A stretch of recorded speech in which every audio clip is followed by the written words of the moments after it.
Hi guys and girls, so glad you made it.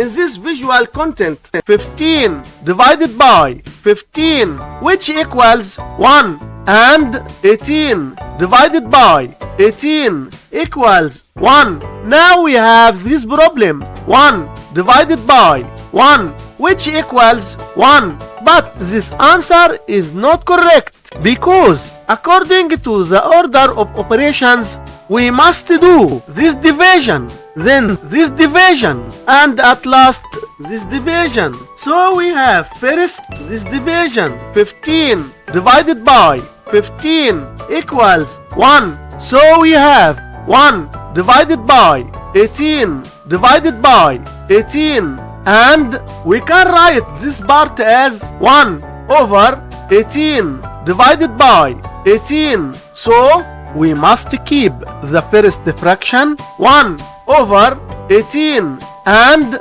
change division to multiplication times, then flip the second fraction 1 over 18, which equals 1 over 324. And this is our final answer for this problem. Hit like and subscribe to stay tuned for new uploads.